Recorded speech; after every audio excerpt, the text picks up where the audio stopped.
ระหว่างลูกกับผัวเขาจะต้องฮักผู้ใดหลายก่อนกันหลายคนก็จะตอบว่าก็จะต้องฮักลูกแหละเนาะหลายก่อนผัวแต่คำตอบที่ถูกต้องนั่นก็คือเขาจะต้องฮักผัวหลายก่อนลูกเพราะหยังล่ะเพราะว่าถ้าเฮาฮักผัวหลายๆเฮาใส่ใจผัวเฮาบ่เป็นเมียที่ขาดตกบกพร่องต่อกับผัวมันจะส่งผลเฮ็ดให้ครอบครัวมีความสุขเมื่อครอบครัวมีความสุขลูกก็จะมีความสุขตามไปนำแต่กงกันข้ามถ้ามื้อนี้เฮาสนใจแต่ลูกเฮาบ่สนใจผัวแต่ว่ามันเป็นผัวแล้วเนาะบ่สนใจโลกเนาะไปใส่ก็ไปปล่อยไปตามธรรมชาติบ่ใส่ใจเอาแต่ลูกอย่างเดียวหาเงินแต่ให้ลูกพาลูกไปหั่นไปนี่บ่สนใจผัวคิดแต่ว่าได้ลูกแล้วลูกก็คือสายเลือดของเฮาเองส่วนผัวนั้นจักไผต่อไผก็บ่ฮู้จักกันและแต่งงานกันซื่อ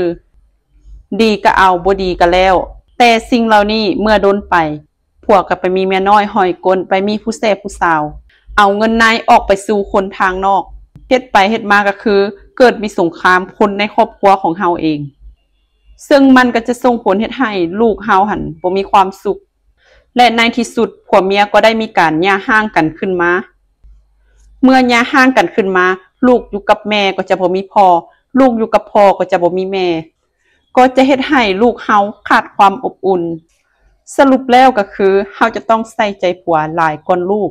เมื่อผัวอยู่เมียอยู่ลูกก็จะมีความสุขตามไปนำกัน